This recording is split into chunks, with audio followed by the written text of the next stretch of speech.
আসসালামু আলাইকুম ওরহামতুল্লাহি ওয়াবারাকাতুহু। প্রিয় সহকর্মীবৃন্দ, আশা করি সকলে ভালো আছেন। আসলে আমরা আমাদের চাকরিটা হারিয়েছি অন্তর্বর্তী সরকার আমলে।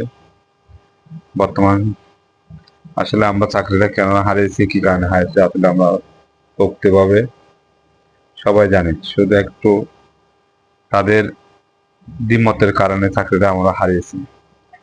এখন আমাদের এই মুহূর্তে বর্তমান সরকার, নির্বাচিত সরকার গঠন হচ্ছে বিএনপি সরকার।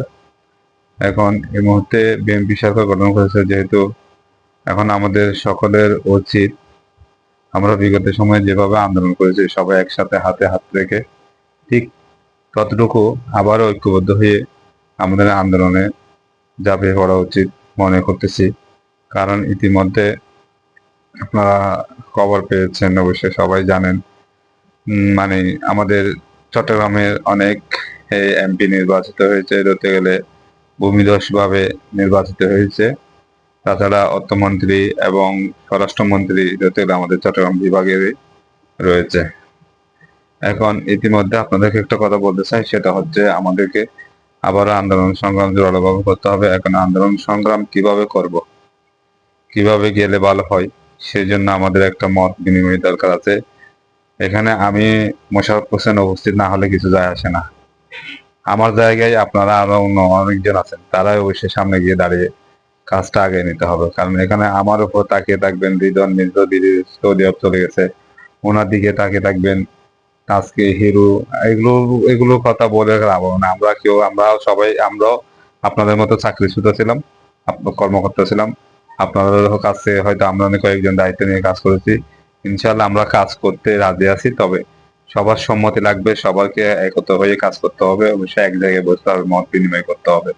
আমাদের চট্টগ্রামে যে সকল এমপি মন্ত্রী হয়েছে তাদের প্রত্যেকের সাথে আমাদের যোগাযোগ করতে হবে। অবশ্যই যোগাযোগ করে যোগাযোগের মাধ্যমে আমরা কিভাবে কি করে আমাদের চাকরি ফিরিয়ে নিতে পারি সে ব্যাপারে অবশ্যই আমাদেরকে তারা একটা দিক নির্দেশনা দিবে আশা করি।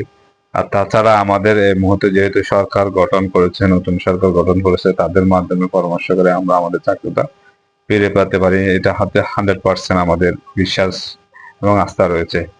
তাছাড়া ইতিমধ্যে আপনারা আরো একটা জিনিস জেনেছেন, যেটা মানে সম্মিলিত ব্যাংক, সেই সম্মিলিত ব্যাংক আসলে থাকবে না। কারণ সম্মিলিত ব্যাংক ভেঙে দিবে, সম্মিলিত ব্যাংকের দায়িত্ব কেউ নিতে চায় না এখন।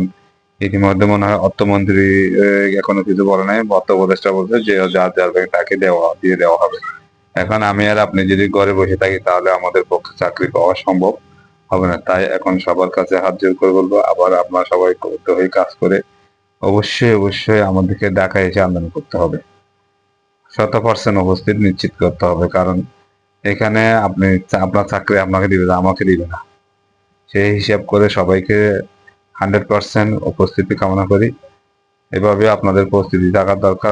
আমি মনে করি আমরা আগামী সপ্তাহের মধ্যে একটা আন্দোলন গড়ে তোলা উচিত। যদি আপনারা সাড়া দেন তাহলে ইনশাল্লাহ আমরা আগামী সপ্তাহের মধ্যে আন্দোলন গড়ে তুলবো। আর এর মধ্যে আগামী শুক্রবারের মধ্যে আমরা চাই একটা সবারকে নিয়ে একটা মত বিনিময় সবার মতো করে আমরা কিভাবে কোন দিকে আগাতে পারি সেই জিনিসটা আমরা অবশ্যই সেখান থেকে দিক নির্দেশনা নেব। অবশ্যই আপনারা সেটা আমরা রাত্রের মধ্যে আমরা যারা দায়িত্বে ছিলাম আগে আর যারা এখনো দায়িত্ব, অনেকে নতুন করে দায়িত্ব পালন করতেছে, যেমন আমাদের শিবলু ভাই আছে, সাহিদ ভাই আছে, তারেক আছে, আরো অনেকেই আছে এরকম যারা মোটামুটি এখন এগুলো বিষয় নিয়ে কথাবার্তা বলতেছে। রবিউল ভাইও রয়েছে, তাদেরকে সবাইকে নিয়ে আমরা বসবো, বসে একটা কথাবার্তা ফাইনাল করে ইনশাল্লাহ আমরা আগামী শুক্রবারের মধ্যে একটা বৈঠকের ব্যবস্থা করবো। অবশ্যই আপনারাও সেখানে উপস্থিত থাকার চেষ্টা করবেন, চেষ্টা না 100% উপস্থিত হবেন। তারপর আমরা সেখান থেকে ঢাকাও কিভাবে মুভ করতে পারি সে বিষয়ে আমরা দিক নির্দেশনা দেবেন। সবাই ভালো থাকবেন। আসসালামু আলাইকুম।